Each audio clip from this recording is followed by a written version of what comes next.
పిల్లలు కావాలని మీ కలను నెరవేర్చుకోండి. సంప్రదించండి హెగ్డే ఫెర్టిలిటీ, హైదరాబాద్, తెలంగాణ.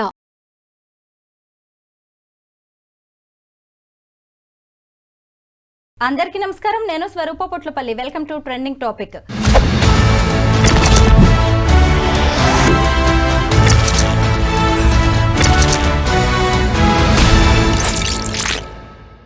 ప్రియుడి మోజులో ముగ్గురు పిల్లల్ని కడతేర్చిన రజిత ఎపిసోడ్ను ఎవ్వరూ ఇప్పట్లో మర్చిపోయేలా లేరు. ప్రతి ఒక్కరిని కంట తడి పెట్టిస్తోంది ఈ సంఘటన.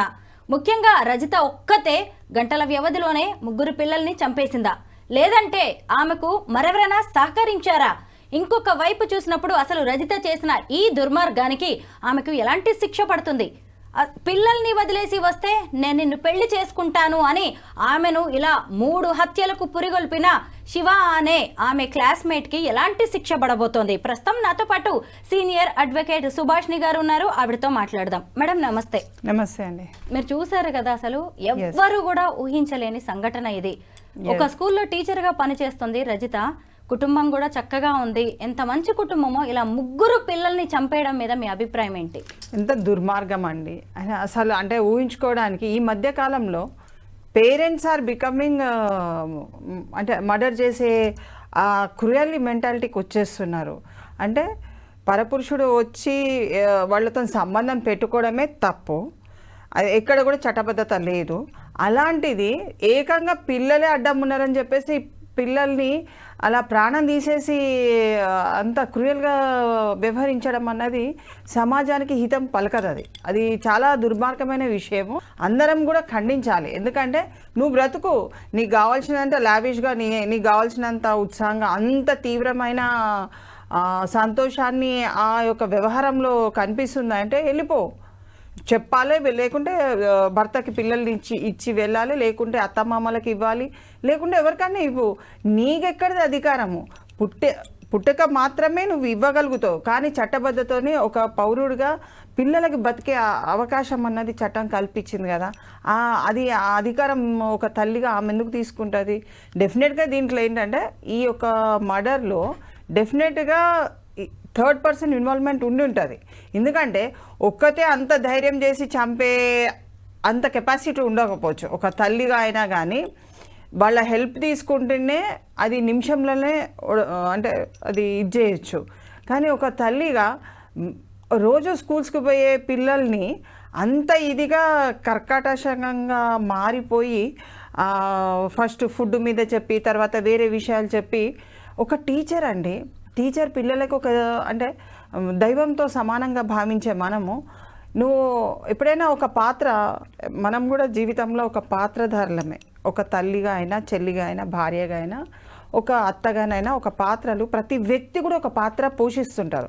ఆ పాత్రల చట్టబద్ధత అనేది తప్పనిసరి అవసరము. You are a human being, you can't kill it. ఎట్లా చంపేస్తారు పిల్లల్ని? ఏ హోదా నీకు క్రియేట్ చేసింది? ఇప్పుడు మొన్న రీసెంట్గా కూడా భారతీయ న్యాయ సంహిత అనే యాక్ట్ 2023 ఏర్పడ్డప్పుడు అది నువ్వు ఎట్లా మర్చిపోతావు? ఒక యాక్ట్ని ఫార్మేషన్ అయ్యి ప్రజల కోసం మంచి చేయాలనేది పాత యాక్ట్ చాలా ఇదిగా ఉన్నది. కొత్త యాక్ట్లో ఇంకా కొంత ఇంప్రూవ్మెంట్స్ చేసి శిక్షలు కూడా పెంచడం జరిగింది. ఇప్పుడు ఆమె చేసింది మామూలు విషయం కాదండి. నిజంగా ఇలాంటి ఆడవాళ్ళు, ఇలాంటి తల్లులు ఉన్నారనే సుప్రీంకోర్టు కూడా వివాహేతర సంబంధాల విషయంలో కొన్ని సడలింపులు ఇచ్చింది. ఇద్దరికి ఇష్టమైనప్పుడు పెళ్ళైన వాళ్ళైనా సరే అది నేరం కాదు అని కూడా చెప్పింది. అయినా సరే వివాహేతర సంబంధం ఈ రోజు ఒక ముగ్గురు పిల్లల హత్యలకు దారితీసింది. అయితే మీరు గమనించవలసింది ఏంటంటే ఆ ఒక్క కేసులో ఇచ్చిన ఆ జడ్జిమెంట్ని మొత్తం యావత్ భారతదేశంలో ఒక ఇల్లీగల్ ఇంటిమసీ కానీ ఇల్లీగల్ రిలేషన్స్ పెట్టుకోవచ్చు అని పబ్లిసిటీ చేస్తున్నారు. అలాంటిది ఉండదండి. ఎక్కడైనా ఖండించవలసిందే. నన్ను ఒక వ్యక్తి మోసం చేస్తున్నాడు, మోసపడిపోతున్నాను, లేకుంటే ఒక కుటుంబాన్ని మోసం చేస్తున్నారు, ఒక రిలేషన్తోని ఒక ఇల్లీగల్గా మనము రిలేషన్ని మామూలు రిలేషన్ అంటలేము కదా, ఇల్లీగల్ ఎందుకు అనుకుంటున్నాము? లీగల్ రిలేషన్ అనొచ్చు కదా, మళ్ళీ దానికి పెద్ద పేరు పెట్టనవసరం లేదు ఇల్లీగల్ అని. ఇల్లీగల్ అన్నప్పుడు ఇట్ ఈస్ నాట్ లీగల్ అనేది ఆ వర్డ్లోనే పరిపూర్ణత ఉంది కదా. ఇల్లిసిట్ అఫైర్ అంటాం. అప్పుడు మీకు కోర్టు పర్మిషన్స్ ఏమి ఇవ్వలేదండి. ఇక్కడ మనం గమనించుకోవాల్సింది ఏంటంటే ప్రతి ఒక్క పౌరులు కూడా ఆ కోర్టు అధికారపూర్వకంగా మీకు ఏదో అంటే చేసుకోండి మీరు ఇలా ఉండండి అని చెప్పట్లేదు. ఆ కేసులో అలా ఉండే ఆ జడ్జిమెంట్ ఇచ్చిండ్రు, అదే వ్యవహారం ఇంకో జడ్జిమెంట్ ఉండాలని లేదు, కేసు మారిపోతుంది. కాబట్టి ప్రజలు కూడా ఇక్కడ వివాహం చేసుకున్న వాళ్ళు ప్రతి ఒక్కరు కూడా నేను పెట్టుకోవచ్చు ఇంకో సంబంధం అన్నప్పుడు నీ భర్త గురించి నువ్వు ఆలోచించవలసిన అవసరం ఉన్నది. పిల్లల గురించి, సమాజం గురించి డెఫినెట్ గా ఆక్రోశం అన్నది అందరికి వస్తుంది, కోపం అన్నది అందరికి వస్తుంది. అన్ని విధాలల్లో భరించుకుంటూ సమాజంలో కుటుంబాన్ని నడపడం అది ఒక పెద్ద గొప్ప విషయం. ఎందుకంటే సముద్రాన్ని దాటగలం కానీ సంసారాన్ని దాటలేమన్న ఒక భావన ప్రకటన అనేది పెద్దవాళ్ళు ఎప్పటి నుంచో చెప్తున్నారు. అలాంటిది ఒక వ్యక్తితోని వివాహితర సంబంధం పెట్టుకొని ఆ మోజులో నీ పిల్లల్ని చంపడం అన్నది చాలా నేరమైన విషయం. అది మనం ఎవరం కూడా దాన్ని సపోర్ట్ చేయవలసిన అంత అవసరం లేదు. ఆ అమ్మాయికి కానీ అతను కానీ శివ కానీ ఆమె రజిత కానీ they are known to be the murderess. అది అసలు చాలా ఘోరమైన అపకారం అన్నది పిల్లలకు చేయడం జరిగింది. యావత్ కారాగార శిక్ష కాదు, దీంట్లో విధిస్తే కూడా ఉరి శిక్ష అయ్యే అవకాశాలు ఉన్నాయి. ఎందుకంటే పెంచి పెద్ద చేసి నీకు నువ్వే చంపే అధికారం లేదు కాబట్టి నువ్వు చట్టాన్ని పక్కకు పెట్టి చట్టాన్ని నువ్వు అంటే చట్ట ప్రకారం నువ్వు బ్రతకకుండా పిల్లల్ని చంపడం అంటే రియల్లీ ఇట్ ఈజ్ అసలు మనం ఆలోచన కూడా మనకు తట్టదండి. అంత ఇదిగా వాళ్ళు చంపినప్పుడు వదిలిపెట్టవలసినంత అవసరం లేదు. అండ్ ఆల్మోస్ట్ ఇన్వెస్టిగేషన్లో కూడా వాళ్ళు చంపినట్టుగా ప్రూవ్ అవుతుంది. రేపు ఫ్యూచర్లో కూడా వాళ్ళకి బెయిల్ వస్తుంది, ఏదో వచ్చేసి ఏదో బయటికి వెళ్ళిపోతారు అన్నది లేదు. అండర్ ట్రయల్ కూడా ఇవి చేసుకోవచ్చు అలాంటివి. కానీ తల్లిదండ్రులు ఎవరైతే తండ్రి అనే వ్యక్తి ఎవరైతే ఉన్నారో హూ ఇస్ అ కంప్లైనెంట్, ఈ కేసుని అంటే స్టేజ్ వైజ్గా దాన్ని పర్సూ చేయవలసిన అవసరం ఉన్నది. స్టేజ్ వైజ్గా దాన్ని అట్లనే వదిలిపెట్టకుండా కేవలం స్టేట్మెంట్స్ ఆన్ ద మీడియా అనే ఇంపార్టెంట్ అని కానీ కోర్టులో జరిగే విషయాన్ని పరిజ్ఞానం తీసుకుంటూ ఎప్పటికప్పుడు ప్రాసిక్యూషన్తో కలిసిపోయి వాళ్ళు ఆధారాలు అవన్నీ ఇచ్చినట్టయితే డెఫినెట్గా వాళ్ళకు ఉరిశిక్ష పడే అవకాశం ఉంది. దాంట్లో వదిలిపెట్టేది ఏం లేదండి. దీంట్లో లాయర్ గారు ఒక హత్య చేస్తేనే ఉరిశిక్ష వంటి కఠిన శిక్షలను అమలు చేస్తారు. అలాంటిది ఇక్కడ ముక్కుపచ్చలారిన పిల్లలు 3 హత్యలండి. మరి శిక్ష ఎలా ఉండొచ్చు?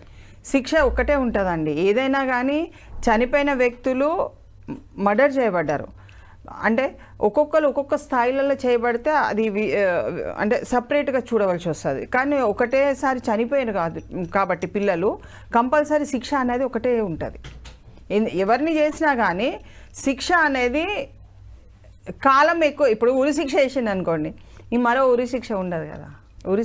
ఉరిశిక్షనే. ఇంకా మనిషి చనిపోయే స్థితికి వచ్చినప్పుడు ఇంకోళ్ళు కూడా ఉన్నారు కాబట్టి నేను ఇంకోసారి ఇస్తానన్నది ఏమి ఉండదు కదా. So there is a difference. ఆ డిఫరెన్స్లో వాళ్ళు ఇన్వెస్టిగేషన్లో ఏ విధంగా చూపిస్తారో ఆ విధమైన శిక్ష అన్నది గ్రీవియన్స్ అఫెన్స్ కాబట్టి అది వదిలిపెట్టే అసలు లేనే లేదు దాంట్లో. కాబట్టి డెఫినెట్గా they will have the punishment. And ప్రజలలో కూడా కుటుంబ విలువలు అన్నది చాలా మటుకు పెట్టుకోవాల్సిన అవసరం ఉన్నది. ఇలాంటి వ్యక్తులు ఒక కుటుంబాన్ని నాశనం చేయడానికి వాళ్ళు ఎంట్రీ అవుతారు. కానీ మహిళలు ఎవరైతే భార్య స్థానంలో ఉన్నారో తొందరగా వాళ్ళ మీద ఒక అంటే ఆశలు కానీ అవన్నీ చూసి ఆంక్షలు విధించుకుంటూ కుటుంబాన్ని నడపవలసిన పరిస్థితి ఉన్నది. ఎందుకంటే వాళ్ళు ఇప్పుడు శివ అనే వ్యక్తి ఎన్నో విషయాలు చెప్తాడు, ఎన్నో అందాలకు ఎక్కిస్తాడు. అవన్నీ ఈమెకు తగదు. ఈమె జీవితం ఇప్పుడు ఆమె ఏమనుకున్నది, వాళ్ళని చంపేస్తే నేను మంచిగా పోయి అంత పెళ్లి చేసుకుందాం అనుకున్నది. కానీ ఎలా కుదురుతుంది? ఇప్పుడు ఆమె చంపేసిన ఒప్పుకున్నా she will have the punishment. నువ్వు జైల్లో ఉన్న వ్యక్తి ఆయనని ఎట్లా పెళ్లి చేసుకొని ఆయనతో సంబరంగా ఉంటావు? చాలా తప్పది. ఇంకోటి క్రైమ్ లెవెల్లో ఎప్పుడు కూడా దుర్బుద్ధితో చేసిన crime it is not excusable. చాలా మటుకు దుర్బుద్ధి ఇంటెన్షన్ ఉన్నది. ఆ దుర్బుద్ధి మొదటి నుంచి ఉన్నది కాబట్టి వాళ్ళు చేసింది నేరం అన్నది ప్రజలు కానీ కోర్టు కానీ డెఫినెట్గా ఇట్ విల్ యాక్సెప్ట్ ఇట్. దాంట్లో ఆధారాలు అన్నీ కూడా ప్రజలు కూడా అక్కడ ఉన్న వ్యక్తులు కూడా ఆధారాలతో విట్నెస్ ఇవ్వడానికి సుముఖత తెలిపి భయపడకుండా విట్నెస్ ఇవ్వగలిగితే డెఫినెట్గా దాంట్లో పనిష్మెంట్ అనేది వస్తుందండి. లాయర్ గారు, ఈమె ఎంత డ్రామా చేసినా రెండో రోజుకి మూడో రోజుకి పోలీసులు గుర్తించారు. ఎందుకంటే నేరస్తుల్ని ఈజీగా పసిగట్టగలరు పోలీసులు. అయితే మొత్తానికి నేనే చంపాను, నా భర్త బయటకు వెళ్ళిన తర్వాత పిల్లల ముఖం మీద టవల్ వేసి ఊపిరాడకుండా చేసి 3 పిల్లల్ని చంపాను నేను ఒక్కదాన్నే అని చెప్పి ఆమె పోలీసుల విచారణలో చెప్పినట్టుగా తెలుస్తోంది. అయితే ఈ శివ అనే వ్యక్తి 10th క్లాస్మేట్, ఆమెకి ఆ 3 పిల్లల్ని వదిలేసి వస్తే నేను మళ్ళీ నిన్ను పెళ్లి చేసుకుంటా, ఇంకొక జీవితం ఇస్తా అని చెప్పాడు. అంటే తెలియకుండానే ఆమెను 3 హత్యలకి పురుగొల్పాడు. అతన్ని కూడా ఇప్పుడు పోలీసులు అరెస్ట్ చేశారు. అతనికి ఎలాంటి శిక్ష పడే అవకాశం ఉంది? ఆయనే క్రిమినల్ ఇంటిమిడేషన్ అంటే నేరాన్ని ప్రోత్సహించే వ్యక్తి కింద అతను ఉన్నాడు. అంటే వాళ్ళిద్దరు సంభాషణలో ఒక కుటుంబంలో ఉన్న పిల్లల్ని చంపాలి అన్న చంపడానికి పురికొల్పిన ఆ విధమైన సెక్షన్స్ అతను డెఫినెట్గా ఉంటుంది. ఇంకోటి, ఆ ముక్కతే చంపలేదండి. అక్కడ ఆ ముగ్గురిని కూడా ఇది హెల్ప్ చేసినట్టుగానే భావించాలి. ఇతను హెల్ప్ చేసినా ఇంకోళ్ళు వచ్చి చేసినా, లేకుంటే ఇతనే డైరెక్ట్ వచ్చి చేసేది ఉంటే అక్కడ వాళ్ళు అనుమానపడతాడేమో అని చెప్పేసి వేరే వాళ్ళని దీంట్లో ఇన్వాల్వ్మెంట్ చేసినా ఆ కోణంలో కూడా ఇన్వెస్టిగేషన్ అనేది నడుస్తుంది. ఇప్పుడు 4 దిక్కులలో ఏమున్నది అన్న విషయాన్ని పరిజ్ఞానం చేసుకొనే ఛార్జ్షీట్ అన్నది సబ్మిషన్ చేస్తారు. కాబట్టి ఒక బాబు బతికుండగానే ఇంకో బాబు బతికుండగానే మేల్కొని ఉండగానే ఈ అమ్మాయి ఒక్కతే కూర్చొని చంపలేదు కదా.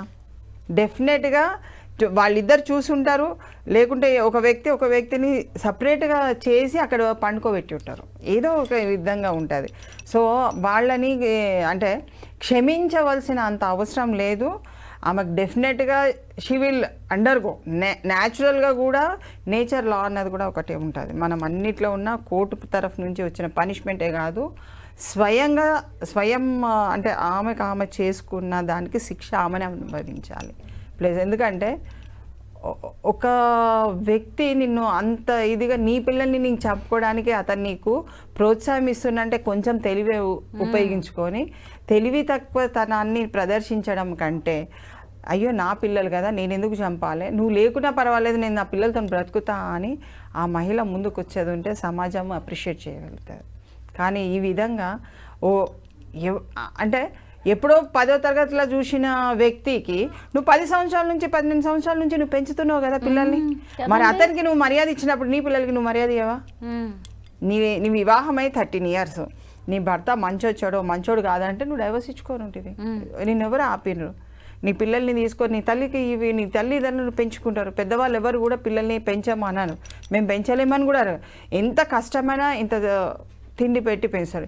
నీకు ఇంత ఇష్టం లేకుండా గవర్నమెంట్ హాస్టల్స్లలో వేసుకొని బతుకుతారు కదండి. వాళ్ళేమో అన్యాయం చేసిండ్రు. Government is there to take care the children కదా. అసలు ఆయన భర్తే చెప్తున్నాడు కదా, అసలు చెన్నయ్య అని రజిత భర్తే అంటున్నాడు, నీకు ఇష్టం లేకపోతే ఆ పిల్లల్ని నాకు ఇచ్చేసినా వదిలేసినా నువ్వు వెళ్ళిపోయినా నేను బంగారంలా పెంచుకునేవాడిని కదా అంటున్నాడు. ఎస్ ఆయన మొన్న రీసెంట్గా కూడా ఒక 2-3 months బ్యాక్ కూడా నేను చూసినాను. ఒక ఊరు నుంచి ఆమె 2 పిల్లల్ని వదిలిపెట్టేసి ఇంకో అతనితో వివాహేతర సంబంధం పెట్టుకొని వచ్చేసింది హైదరాబాద్కి. నాకు పిల్లలు వద్దన్నది. ఆ హస్బెండ్ తీసుకొని వెళ్ళిపోయాడు. అలా పిల్లల్ని బంగారంలా పెంచుకుంటున్న భర్తలు ఎంతమంది లేరండి? అలాంటి వాళ్ళకి చేతులెత్తి నమస్కరించాలి. డెఫినెట్గా ఇలాంటి సంఘటనలు చేయడం వల్ల ఏమవుతుందంటే ఇతర మహిళల మీద చాలా ఇంపాక్ట్ పడుతున్నారు.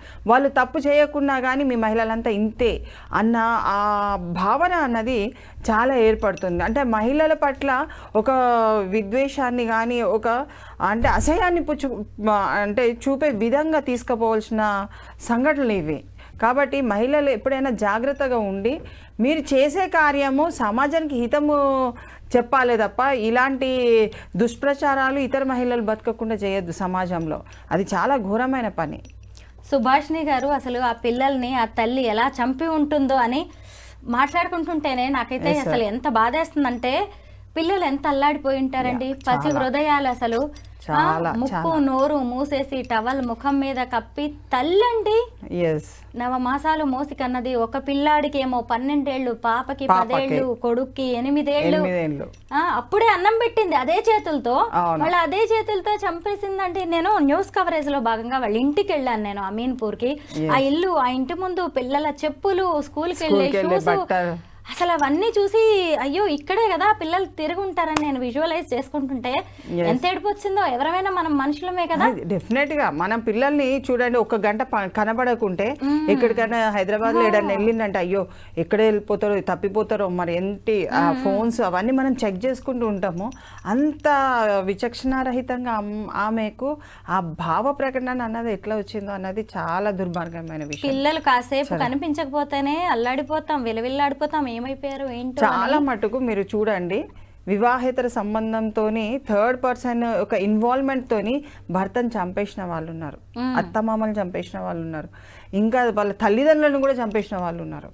అంటే వీళ్ళు మధ్యంతరంగా వివాహితుల మీదనే ఎందుకు ఇంత దౌర్జన్యంగా వాళ్ళు వచ్చి నిన్ను ప్రేమిస్తున్నాను, నన్ను పెళ్లి చేసుకో, లేకుంటే ఈమెను పెళ్లి చేసుకుంటా, ఇట్లా బతికేస్తా అని మాయమాటలు చెప్పిన వాళ్ళని నమ్ముతున్నారు.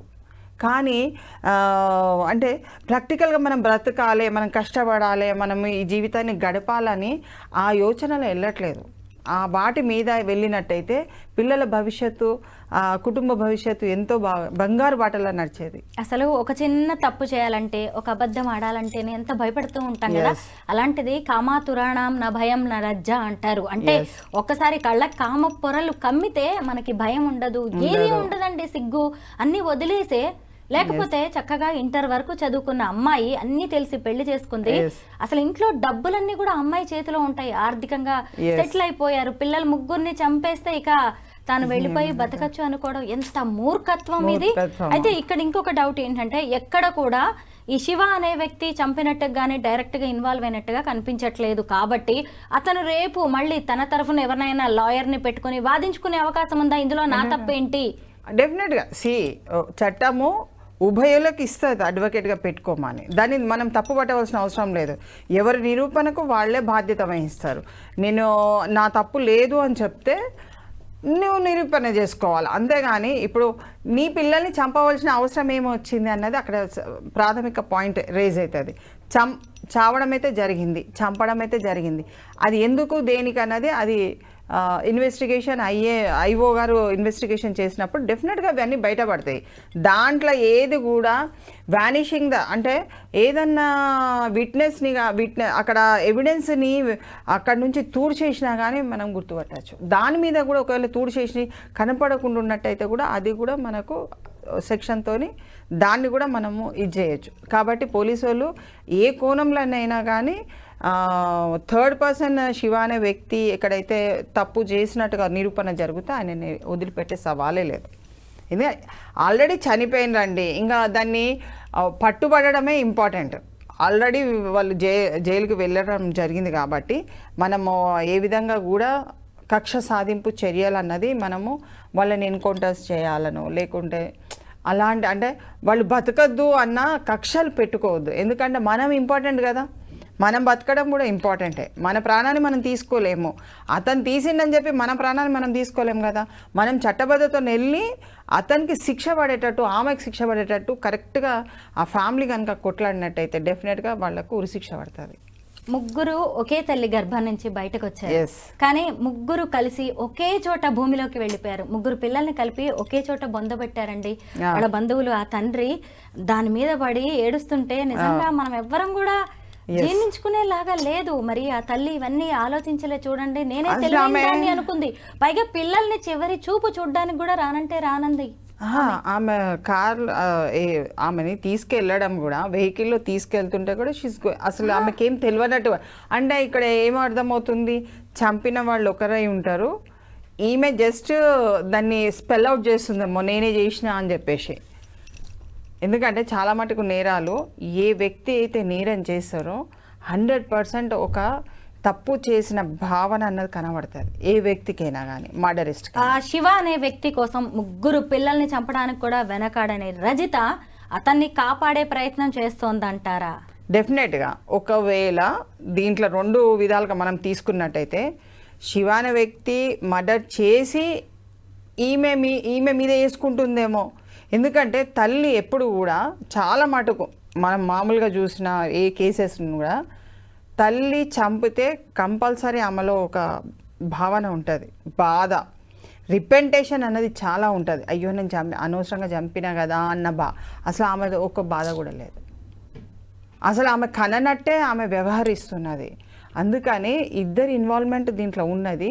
మూడో వ్యక్తులు కూడా ఉండొచ్చు, చెప్పలేము. కానీ ఇప్పటికైతే ఇద్దరి ఇన్వాల్వ్మెంటే చూపిస్తున్నారు.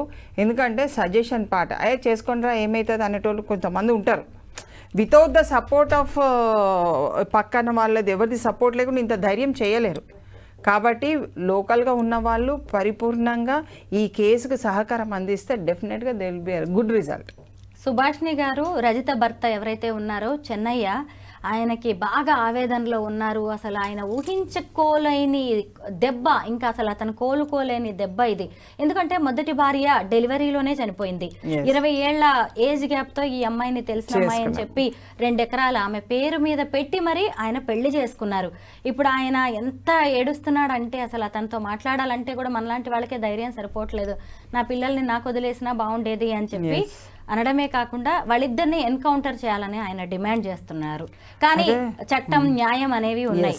అంటే ఆవేదనతో, బాధతో ఎవరైనా అలా అనొచ్చు. కానీ అవును, అయితే ఇక్కడ 2 ఎకరాలు ఇచ్చిండ్రు అని చెప్పేసి చెప్తున్నారు కదా, అది కూడా వాపస్ తీసుకోవచ్చు ఒకవేళ. ఎందుకంటే టర్మ్స్ అండ్ కండిషన్స్ ఫుల్ఫిల్ కాలేదు కాబట్టి నువ్వు నా భార్య వస్తానని, నా పిల్లల్ని, నా కుటుంబాన్ని నువ్వు రక్షించుకుంటావని నువ్వు చేసుకున్నావు.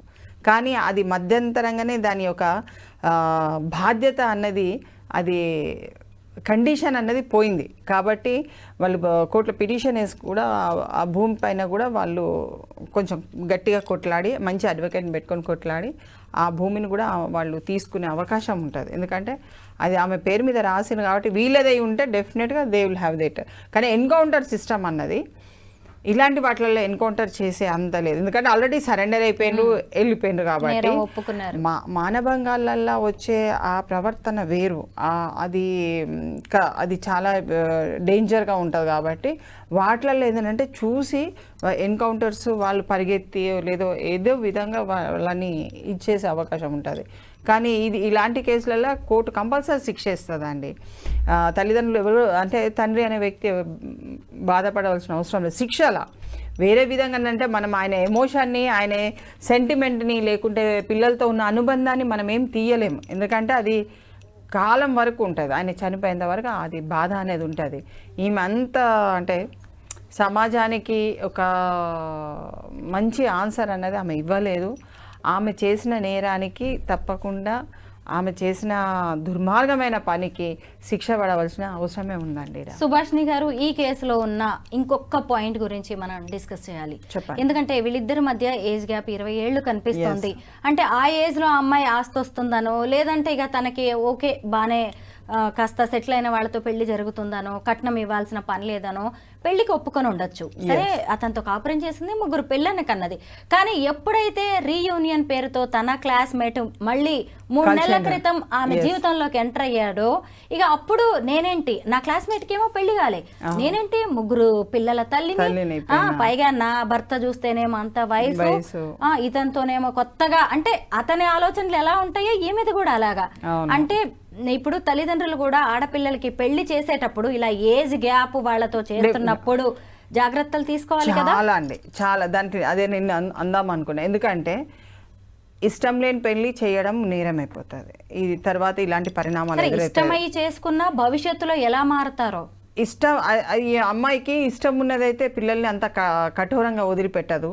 మేబీ ఆమెకు కూడా ఇష్టం లేకపోవచ్చు. సరే, ఏజ్ బట్టి ఆ రోజు ఏదో జరిగిపోయింది వివాహము, తర్వాత కొంతకాలం వరకు అతనంటే ఇష్టం లేదనుకోండి, వదిలిపెట్టండి. క్లియర్గా చెప్తున్నాము, వదిలిపెట్టండి. పిల్లల్ని చంపకండి, వదిలిపెట్టండి. కూర్చోండి, కౌన్సిలింగ్ తీసుకోండి, మీడియేషన్లో కూర్చోండి. కోర్టులో కూడా లీగల్ సర్వీసెస్ అథారిటీ ఉన్నది, ఫ్రీగా చేస్తారు వాళ్ళు. ఆడ ఒక అప్లికేషన్ ఇచ్చుకుంటే నాకు నా భర్తతో ఉండాలని లేదు అని పెట్టండి. భర్తలు కూడా నా భార్యతో ఉండాలని లేదు, పెట్టండి. అప్లికేషన్స్ పెట్టుకోండి, ఫ్రీగా కౌన్సిలింగ్ తీసుకోండి, మీడియేషన్లో కూర్చోండి, సెటిల్ చేసుకోండి. మీరు చంపితే మీరు ఈ సమాజానికి మానవ విలువలు అన్నది తక్కువ చేస్తున్నారు. మానవత్వాన్ని మర్చిపోయి ప్రవర్తించండి అని అంటే నాకు చెప్పస్తలేదు కానీ చాలా కఠోరమైన నిర్ణయాలు తీసుకుంటున్నారు. క్రైమ్ని పెంచి పోషిస్తున్నారు. ఇప్పుడు మనము గ్లోబల్ టు విలేజ్ అని వెళ్తున్నాం. అంటే ప్రపంచమే ఒక కుటుంబంగా భావించే తరుణంలో నువ్వు ఇలాంటి హైదరాబాద్ అని తెలంగాణ చాలా డెవలప్డ్ ఏరియా కింద వస్తున్నది, ప్రపంచంలో పేరుగాంచిపోతున్నది. ఆ పేరుని ఎందుకు తీసేస్తున్నారు?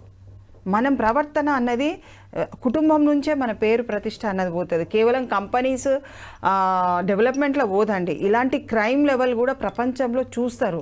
ఇక్కడ హైదరాబాద్లో క్రైమ్ పెరిగిందా, సంగారెడ్డిలో క్రైమ్ పెరిగిందా, లేకుంటే తెలంగాణ వరంగల్లో క్రైమ్ పెరిగిందా, అంతటా కూడా ప్రపంచవ్యాప్తంగా ఉన్న బిజినెస్ మ్యాగ్నెట్స్ అందరూ కూడా అబ్జర్వేషన్ చేస్తారు.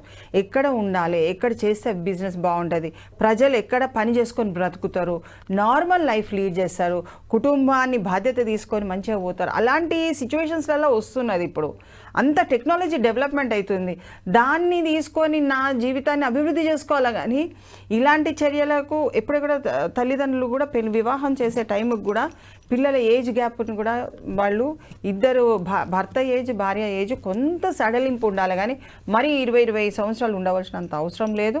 అప్పుడంటే పూర్వకాలం వేరే ఉండే, అప్పుడు స్థితిగతులు వేరే ఉండే, పిల్లల్ని పెంచడం కష్టం ఉండే, ఎవరన్నా వాళ్ళ మీద కన్ను పడుతుందేమో, అమ్మాయిని తీసుకెళ్తారేమో, ఎప్పుడు మేము కాపాడలేమో, కాబట్టి ఈ ఇంట్లో మా పిల్లని ఇచ్చేస్తే వాళ్ళే భరించుకుంటారు అనేది అప్పుడు ఇచ్చేవారు పిల్లని.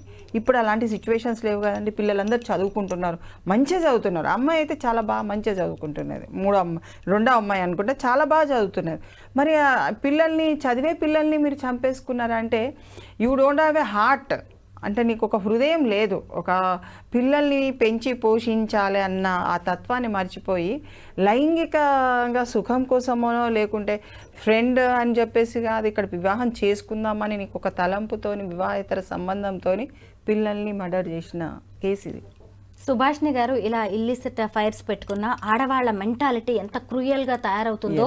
ఈ మధ్య వరంగల్లో డాక్టర్ సుమంత్ రెడ్డి అనే వ్యక్తిని భార్య flora Mariya government college lecturer ఎంత దారుణంగా స్కెచ్ వేసి చంపిందండి. ఇక్కడ చూస్తే రజిత తన చేతులతో తానే 3 పిల్లల్ని చంపేసింది. వీళ్ళు చూడండి విడాకులు తీసుకోరు, ఎందుకంటే సమాజం వాళ్ళని మళ్ళీ తప్పుపడుతుంది. ఆస్తి రాదు, మళ్ళీ వీళ్ళకి సింపతి కావాలి, మళ్ళీ అదే లవర్ తో వెళ్ళిపోయి మంచిగా రెండో పెళ్లి చేసుకోవాలి, వాళ్ళతో సంతోషంగా ఉండాలి. ఫస్ట్ భర్త లేదంటే ఆ పిల్లల్ని చంపడం వల్ల వచ్చిన ఆస్తిని తీసుకొని వెళ్ళి అంటే సమాజంలో మళ్ళీ మంచి మహిళలుగా గుర్తింపు కావాలి, కొత్త జీవితాన్ని వాళ్ళు ప్రారంభించాలి. కానీ ఇక్కడ మరొకరి జీవితాలని నాశనం చేయాలి. మళ్ళీ డ్రామాలు, పోలీసులు పట్టుకోలేరు, కోర్టులు పట్టుకోలేరు, న్యాయస్థానాలు ఎవరు వీళ్ళని గుర్తించలేరు అన్నమాట. కుటుంబ సభ్యులు, భర్త కూడా అంటే ఎంత అతిగా తమను తాము ఊహించుకుంటున్నారు. ముఖ్యంగా వీళ్ళకి చట్టాల పట్ల, పోలీసుల పట్ల సరైన అవగాహన లేక అంటారా? భయం లేదు. ఎందుకంటే ఇప్పుడు ఇంత కొత్త చట్టాలు వచ్చిన తర్వాత న్యాయస్థానం వాళ్ళు అనేక విధాలుగా అనేక గ్రామాలు తిరిగి కూడా అవేర్నెస్ ఇస్తున్నారు. మనము భారతదేశంలో ఒక లోపం ఏంటంటే చట్టాలు మనల్ని ఏం చేయాలి, ఏమవుతుంది, ఎవరి పక్కన అంటే పిల్లి కళ్ళు మూసుకొని పాలు తాగితే ఎట్లుంటుందో అట్లనే ఇంకా అంటే 50 సంవత్సరాల క్రితం ఉన్న టెండెన్సీని ఇంకా ఇప్పుడు కూడా క్యారీ చేస్తున్నారు. అది కాదు, చట్టాలు బలంగా ఉన్నవి, చట్టాలు కంపల్సరీ శిక్ష వేస్తాయి. మీరు చాలా కోట్లలో మీరు చూడండి, చాలా శిక్షలు పడ్డాయి, యావత్ కారాగార శిక్షలు పడ్డాయి, చాలామంది పేపర్లో కూడా వచ్చింది. కానీ వీళ్ళకి ఎందుకు అర్థమవుతలేదు? పిల్లి కళ్ళు మూసుకొని తాగినట్టే వీళ్ళు కూడా వివాహేతర సంబంధాలు కళ్ళు మూసుకొని చూసినట్టే అనిపిస్తున్నది. కానీ ఇలాంటి వారికి ఇక్కడ మహిళనే చూడొద్దు, ఆడ పురుషుడు కూడా ఆయన తప్పు చేసిండు. అది శివ అనే వ్యక్తి కూడా తప్పులో పడ్డారు. ఆమె వివాహం జరిగింది, 3 పిల్లలు ఉన్నారు. అతను నేను వివాహం చేసుకోలేదు కాబట్టి నేను ఇతను ఒక ఫ్రెండ్గానే ఉంటానన్న విషయాన్ని అక్కడ కనుక బలంగా చెప్పినట్టే అంటే ఈమె ఈ స్టెప్ తీసుకునేది కాదు. ఆయన గ్రీన్ సిగ్నల్ ఇవ్వడం మూలాన ఈమె స్టెప్ తీసుకొని ఇంట్లో వాళ్ళందరినీ చంపేయడం అన్నది అది ఘోరమైన విషయం. అది రేపు అసలు భర్తని ఏం చేసేదో ఆమె అన్నట్టుగా అనిపిస్తుంది. డెఫినెట్ గా ఇంకా అసలు ఇంకా అంతే కదా. ఈ పిల్లల్ని 3 చంపిన తర్వాత దొరక్కపోతే ఆమె ఆలోచనలు ఇంకా ఎలా ఉండేవో అసలు నిజంగా వి హ్యావ్ టు అది మనం ఖండించాలి. ఈ రోజు పరిస్థితులు అట్లా వచ్చినాయి, మనం ఖండించవలసిన పరిస్థితి వచ్చేసింది. నిజంగా ఈరోజు ఈ రజిత విషయంలో ఇంతసేపు ఒక సీనియర్ లాయర్ గారితో ఇంత డిస్కషన్ చేయడం వెనక ఉన్న ఉద్దేశం ఒకటే. ఎందుకంటే ఇలాంటి రజిత లాంటి వాళ్ళు కావచ్చు, ఫ్లోరా మరియా లాంటి వాళ్ళు ఇంకా చాలా మంది మన చుట్టూ ఉన్నారు. ఏదైనా సరే బయటకు రానంత వరకే సీక్రెట్గా ఉంటుంది. పిల్లి కళ్ళు మూసుకొని పాలు తాగుతుంది అంటారు కదా, తనను ఎవరు చూడలేదు అనుకుంటుందంట. సరే, మీ వ్యవహారాలు ఏమైనా ఉంటే వాటిని లీగల్గా, ఆ బంధాలని భర్తతో కావచ్చు, పిల్లలతో కావచ్చు, లీగల్గా తెగదింపులు చేసుకునే ప్రయత్నం చేయండి. అంతేగాని భర్తని, పిల్లల్ని, లేదంటే ఇంకా కుటుంబ సభ్యుల్ని చంపే హక్కు మీకెవరిచ్చారు? ఆ పోలీసుల్ని, న్యాయస్థానాలని, సమాజాన్ని అస్సలు తక్కువ అంచనా వేయకండి. చూశారు కదా చట్టాలు ఎంత స్ట్రిక్ట్గా ఉన్నాయో. అసలు సమాజం ఏమన్నా ఇలాంటిని వెనకేసుకొచ్చే పరిస్థితి ఉందా? లేనే లేదు. మళ్ళీ రేపు, ఇవాళ కాకపోయినా రేపైనా మీరు చేసిన తప్పులు బయటపడకపోవు. పైగా ఇదే సమాజం మధ్యలో మళ్ళీ మీరు తలెత్తుకొని తిరగడం అంటే జరిగే పని కాదు. Thank you so much Subhashini గారు.